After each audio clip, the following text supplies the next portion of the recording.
Welcome to ప్రజాగాలం. నేను మీ దండుపాటి కోటేశ్వరరావుని. Land అంటే భూచట్ట, Jagananna భూచట్టం title అని ఎందుకు పెట్టారో చాలామంది వారి తండ్రి గారి ఆస్తులు వైఎస్ రాజశేఖర రెడ్డి సంపాదించిన ఆస్తుల్లో ఉన్న చాలా మట్టుగా షర్మిలకి సోదరిమణికి ఇవ్వాలి కాబట్టి ఈ యొక్క చట్టం తెస్తే 15 రోజుల్లోపు వాళ్ళకు నోటీస్ పంపిస్తే దానికి రిప్లై ఇవ్వకపోతే అది ఎవరైతే నోటీస్ పంపించారో ఎవరైతే పొజిషన్ వాళ్ళకి అయిపోయేటట్టుగా ఆ చట్టం వచ్చిందని అప్పుడు అందరూ భయపడ్డారు. 4వసారి ముఖ్యమంత్రిగా ప్రమాణ స్వీకారం చేసిన తర్వాత ఈ ల్యాండ్ టైటిల్ యాక్ట్ని రద్దు చేసి ఈరోజు క్యాబినెట్ ఆమోదం పొందింది. వాటికి సంబంధించి పార్థసారథి ఏమంటున్నారో చూడండి. అసలు టైటిలింగ్ యాక్ట్ మీ అందరికీ తెలుసు, ఈ రాష్ట్రంలో ఈ ల్యాండ్ టైటిలింగ్ యాక్ట్ అనగానే భూ యజమానులు అందరూ కూడా ఉనికిపాటుకి గురయ్యారు. పిడుగుపడ్డట్టు భయపడిపోయారు, భయాందోళనకు గురయ్యారు. ఈ ల్యాండ్ టైటిలింగ్ యాక్ట్ ఒకసారి మనం చూసినట్లయితే గత ప్రభుత్వం ఎంత బాధ్యతారహితంగా పరిపాలన చేసేదో అర్థమవుతుందని చెప్పేసి నేను మీ అందరికీ కూడా మనవి చేస్తున్నాను. ఎందుకంటే ఈ ల్యాండ్ టైటిలింగ్ యాక్ట్ యొక్క ఉద్దేశం దేశంలో కానీ రాష్ట్రాల్లో కానీ ఈ భూములకు సంబంధించిన లిటిగేషన్స్ తగ్గించాలని ఒక లక్ష్యంతో ఈ చట్టాన్ని తీసుకురావాలని ఆలోచన చేసింది కేంద్ర ప్రభుత్వం.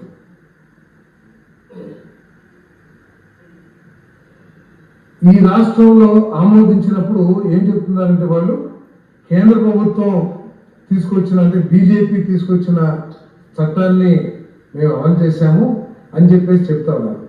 కానీ కేంద్ర ప్రభుత్వం ప్రతిపాదించిన, నీతి ఆయోగ్ ప్రతిపాదించిన చట్టానికి మన రాష్ట్రం ఆమోదించిన చట్టానికి తీవ్ర వైరుధ్యాలు ఉన్నాయని చెప్పేసి మీకు మనవి చేస్తాను. నేను రిజిస్ట్రేషన్ ఆఫీసర్ అని చెప్పేసి చెప్పారు ఈ చట్టంలో. ఆ టైటిల్ రిజిస్ట్రేషన్ ఆఫీసులు ఎవరో స్పష్టం చేయాలి. ఆ చట్టం ఎవరన్నా పార్టీ నాయకుడిని పెడతారా, లేదా నామినేటెడ్ వాళ్ళని ఆ ఆఫీసర్గా పెడతారా, లేదా ఒక ఎంఆర్ఓని పెడతారా, లేదా ఎవరైనా జ్యుడిషియల్ పెడతారా అనే విషయాన్ని ఎక్కడ కూడా స్పష్టం చేయకోకుండా అంబిగ్యూటీగా వదిలేసింది. దాంతో అర్థం కాని పరిస్థితి. ఏదైనా లిటిగేషన్స్ వస్తే అపిలెంట్ అథారిటీ ఎవరు కూడా స్పష్టం చేయకుండా చట్టం తయారు చేసిందంటే ఎంత బాధ్యత కూడా ఒకసారి ఆలోచించండి. ఈ సివిల్ కోర్ట్స్ ఏదైతే ఉంటాయో, జిల్లా లేకపోతే ఇంకా తాలూకా కోర్టులు ఏదైతే ఉంటాయో వాటికి ఎవరికి కూడా జ్యూరిస్డిక్షన్ ఇవ్వకుండా నేరుగా హైకోర్టుకి జ్యూరిస్డిక్షన్ ఇచ్చిందంటే పేదవాడు, కొంత భూమి ఉన్న పేదవాడు కానీ, లేకపోతే ఒక రెసిడెంట్, లేకపోతే ఎక్కడ ఉన్న భూమి ఉన్న పేదవాడు అతను హైకోర్టు లాయర్కి ఫీజులు ఇచ్చి హైకోర్టుకి వెళ్ళగలరా? అంటే ఏ ఉద్దేశంతో సివిల్ కోర్ట్స్, అది పేరే సివిల్ కోర్ట్స్, సివిల్ మ్యాటర్స్ హైకోర్టుకి వెళ్ళినా కూడా ముందు మీరు సివిల్ కోర్టుకి వెళ్ళండి అని చెప్పేసి ఉత్తర్వులు ఇస్తారు హైకోర్టు కూడా. అటువంటి సివిల్ కోర్ట్స్ ని తీసేసేసిన అవసరం వచ్చిందో కూడా ఇక్కడ అర్థం కాని పరిస్థితి. ఇటువంటి భయంకర పరిస్థితుల్లో, ఎందుకంటే మనకి ఒక ఎస్టాబ్లిష్మెంట్ రెవెన్యూ లాస్ ఉన్నాయి మన రాష్ట్రంలో మొట్టమొదటి నుంచి కూడా. ఏదో చిన్నవి ఉంటే వాటిని ఎనామినీస్ అన్ని కూడా మనం తీసేయడానికి ప్రయత్నం చేయొచ్చు. కానీ ఈ విధంగా స్వార్థపూరితంగా దోచేయాలన్న ఆలోచనతో ఒక యాక్ట్ తీసుకురావడం అనేది చాలా బాధాకరమని చెప్పేసి మనం చేస్తాను.